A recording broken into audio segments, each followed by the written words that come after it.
So kí ló ń fucking worry Awikoko. You need to stop. Emi Bobby láti wá máa bẹ argue Awikoko, you need to stop. Find something else to do. There's a lot of things going on the internet. Say something, go to my benefit àwọn èèyàn. Or every day you just come up about Aláàfin because o mọ̀ pé tó wá ti bú Aláàfin ò ní rí jẹ mọ́. Àsìkò wa kan wá ń bọ̀ o. Tó yẹ pé gbogbo kíní ò ní rí ṣe mọ́. Ó máa padà tọrọ jẹ ni. Torí ẹni tó bá ń bọ̀ òun rí ṣe. Ẹ lọ wádìí gbogbo àwọn tó ti bọ́ ba sẹ́yìn. Wọ́n máa ń padà tọrọ jẹ ni. Ó máa dá ṣálẹ̀ jẹ gbẹ̀yìn ni. Mo rí pé bàbá wa kábíyèsí kú bàbá yèyé aláṣẹ ìkejì òrìṣà. Ọba tí pọ̀ bá ránṣẹ́. The Ọlọ́yọ̀ of Ọ̀yọ́, the empire, the one and empire of Yoruba land. I'll put it there. The only one and empire in Yoruba land. Èmi ò ní báyàn búyàn rárá mi dẹ̀ ní wá bí láti wá bú ọ nítorí ẹ rí pé mo ti dákẹ́ bó ṣe wá fẹ́ gbọ́ gbogbo ẹ̀yin tẹ́ máa ń gbìjà tẹ́ máa ń sọ pé kíní kan ò ní kíní kan ṣe gbá kan bọ́ gbogbo yẹn ẹ̀ rí bí stop Awikoko láti gbà yẹn o tí mo ti dákẹ́ sí over 4 months. Gbogbo yẹn ẹ̀ rí nǹkan Awikoko des continue láti máa bú Aláàfin ṣé nǹkan kan míì wà bẹ́ẹ̀ ni. Torí tí bá sọ̀rọ̀ tí bá dárúkọ bàbá wọ ní rìṣánsìn wọ́n ní ààrẹ ń rí Ọọ̀ni fín. Wọ́n pe àwa kẹ́kọ̀ọ́ àdẹ̀dákẹ́ àdẹ̀sọ̀rọ̀ mọ́. Àdẹ̀ follow instruction kíní ẹ mọ́. Ẹjọ́ kí wá ní problem Awikoko pẹ̀lú Aláàfin fẹ́ fi ọmọ bàbá wa Tinubu jẹ́ ọ̀kan lọ́mọ of Yoruba land. Ibi tí mo wá ní ẹ why crying kí ló ń ké fún? Irú ẹkún kí ló ń ké fún gangan kò yé mi. Just like èmi dákẹ́ nítorí nǹkan táwọn bàbá wa pè wá lọ́yọ̀ àwọn àgbààgbà Ọ̀yọ́ pè. Àwọn tó tún jẹ́ àgbàlagbà nílé Ifẹ̀ àtàwọn ọmọ Ifẹ̀ wọ́n pè pé ààrẹ ẹ má bá ọbọ jẹ wúyà kẹ́lẹ̀ mọ̀ yí pé ààrẹ tèmi èmi ò ń ṣe ṣóun torí owó mo níṣẹ́ mi lọ́wọ́ owó mi dẹ̀ wà lọ́wọ́ mi. But mo ti rí pé Awikoko that's the only source tó lè fi jẹun kó máa ba yé àwọn èèyàn jẹ́. Ṣé àwọn bàbá wa tó ti kéwù síwájú ewì wọn tá sì ń gbọ́ àwọn bàbá tó kí Aláàfin tó kí gbogbo àwọn ìlú kọ̀ọ̀kan lè ní ṣé ewì tiwọn a sì ń gbọ́dọ̀ la. Because mo wo nǹkan tó wà lára àwọn ọmọ Ilé Ifẹ̀, Ondo, Èkìtì, àwọn gangan náà ń bọ̀yọ̀ fa wàhálà. Mo wò pé àwọn ọmọ Ondo tó ń bọ̀yọ̀ fa wàhálà gangan, most àwọn ọmọ Ondo yẹn, ẹ̀jẹ̀ wọn tálì mọ́ Ọ̀yọ́ Aláàfin ju Ifẹ̀ lọ. Mi ìwá bèbú o, bọ̀ nǹkan kan ò yé wọn. Ṣé rí Ondo àti Èkìtì, ẹ lọ bòkun wá, ẹ lọ bọ̀sà wá. Ṣé wọn ò mọ bí Òbòkun ṣe jẹ́ sí Aláàfin? Ọ̀pọ̀lọpọ̀ wọn kàn ń ṣe show nítorí they are doing show of shame. Ó ká mi lára because lánàá mo rí pé ìyàwó Esabod jáde tó ń sọ pé kí ló ṣẹlẹ̀ gangan. Mo rí pé Esabod wọ́n ṣẹ̀ṣẹ̀ get scenario yẹn pé tí ò bá sí nǹkan kan bẹ̀ why tó ṣe pé all the time Awikoko ológun dúdú they always talk about Aláàfin all the time. Why?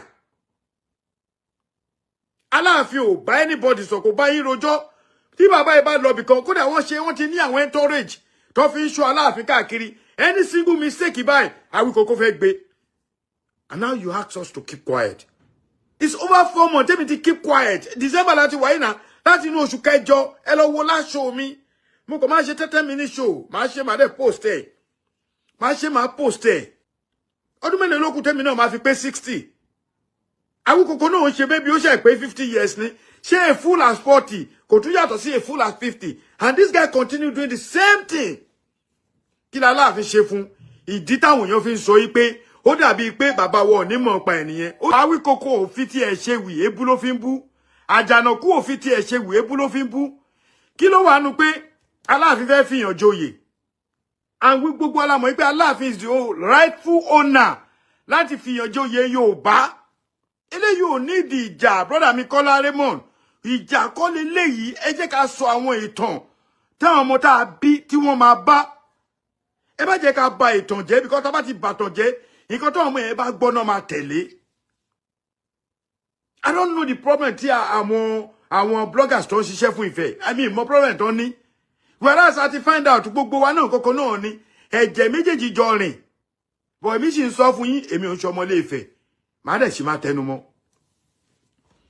But now ẹ jẹ́ sọ ọkọ̀ fún yín Awikoko ń bọ̀ tá ń sìn ó ti tún rọ̀jò èpè fún àwọn ẹbí ẹ̀ ó ń bú Aláàfin bíi pé Aláàfin jẹ́ ẹgbẹ́ bàbá ńlá bàbá ẹ̀ Why are we doing this? Awikoko. Àjànàkú Akéwì. Ó ti bú mi. Dáadáa. Èmi ò kúkú rí. Mo dá lóhùn láwọn kan. Ó dey apologize. That is all. Nǹkan tá need nìyẹn. Why tó ṣe wá jẹ́ wọ́n cry lórí pé Aláàfin fẹ́ fìyàn joyè. Ṣé bàbá ẹnìkan wà nílẹ̀ Yorùbá yìí tó lè mú oyè tá Aláàfin fẹ́ fìyàn jẹ tó lè mú dání nítorí mi fẹ́ sọ̀rọ̀ mọ́. Mi ò fẹ́ ká máa argue, mi ò fẹ́ kó máa dìjà. Mi ò fẹ́ kó dípa kan sọ̀rọ̀ lórí pé ká bá ti sọ̀rọ̀. Ọ̀rọ̀ tèmi dẹ̀ náà fẹ́ gbọ́ because ọmọ pọ̀rọ̀ mi gangan ló jáde jù. Wọ́n rí Awíkoko bá wí. They now coming out láti máa tákù mi. Láwọn obìnrin tó wà nù kan náà, láwọn princess àwọn group kan tá jọ kóra wa jọ gbogbo wọn dẹ̀ fò. Wọ́n dẹ̀ bẹ̀rẹ̀ sí ní plug eyín mọ́ mi. Mo pé kí ló ṣẹlẹ̀. Yàtọ̀ fún wọn tí mo fún ní respect tó wà nínú ẹgbẹ́ tèmi gangan. Kódà wọ́n bá mi jà lórí ẹ̀. Tí ó ṣe kékeré.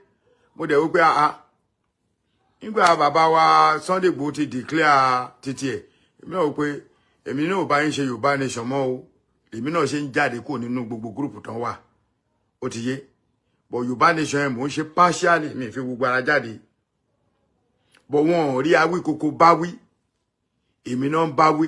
They asked me to stop. But none of them ò rí ẹnì kankan sọ fún Awíkoko pé Awíkoko should stop. Kó mú ọ̀rọ̀ mi. Ọ̀rọ̀ tó ń ṣẹlẹ̀ ní Nàìjíríà pọ̀. Why tó ṣe yẹ pé ọ̀rọ̀ Aláàfin nìkankan ló tẹ̀bà lé lórí? Why tó jẹ́ pé anything Aláàfin nìkankan l'Awíkoko ń tẹ̀bà lé lórí?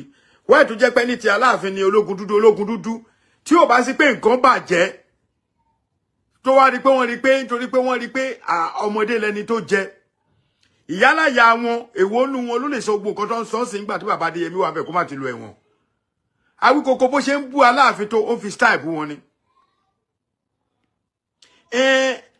Kenny, it's not that pé kíyàn máa mind wọn bọ̀ ṣe mọ̀ pé ńgbà míì tíyàn bá dákẹ́ jù wọ́n máa múyàn lọ́bọ because mo rí pé bọ̀bọ́ yẹn tí ò bá ti forúkọ mi sọ̀rọ̀ kò ń tà mo kàn tún fẹ́ fún lóúnjẹ díẹ̀ ni pé kàn lọ wọ̀nù ẹ̀ Yorùbá pè èdè kan wọ́n ní ìgbà láṣọ ìgbà lèèyàn ìgbà kan lèdè kókó in tá a ṣe ní 20 years mi ò lè ṣe nígbà tí mo pé 30 nǹkan tí mo ṣe ní 30 mi ò lè dánwò ní 40 in tí mo dánwò ní 40 mi ò lè dánwò ní 50 mi ti fẹ́ wọ 60 nǹkan tí mo dánwò tí máa dánwò ní 60 yẹn wọ́n bí mi dá kí nǹkan tí mo ti ṣe 50 kí n dánwò ní time yẹn àwọn tí wàá gbàgbé pé ìgbà ara là á búra kì í bú Ṣàngó lẹ́rùn èmi ní fún wa lu èdè pé ṣàkátà padà láàsín tán tó bá máa domi kó domi tó bá máa dẹ̀jẹ̀ kó dẹ̀jẹ̀ kàkàtà wà máa fi máa bú ọ ní in reply àkúkú fi family Awíkoko wẹ́lọ̀ kọ́ mú ọmọ ìyá ẹ̀ bàbá ẹ̀ gbogbo wọn kọ́ gbé sáyé kọ́ bá wọn pò èmi kọ́ ni máa ṣe àwọn ọmọ tó máa bá pò ti wà ẹjọ́ kí ló wà nínú pé Aláàfin fi ọmọ Tinubu jẹ ọ̀kan lọ́mọ wọ́n fi àgbàlagbà jẹ ọ̀kan lọ́mọ Alexandra tí Ọọ̀ni fi jẹ ọ̀kan lọ́mọ ó ti sọ pé kò ń ṣe ọ̀kan lọ́mọ Yorùbá wọ́n ti withdraw àdẹ bá wọn jẹ mímọ́ kọ́kọ́ jáde fún ó ṣe ó tún jẹ ọ̀kan lọ́mọ ó tún mú kọ́ ó tún fi ìkan jẹ oyè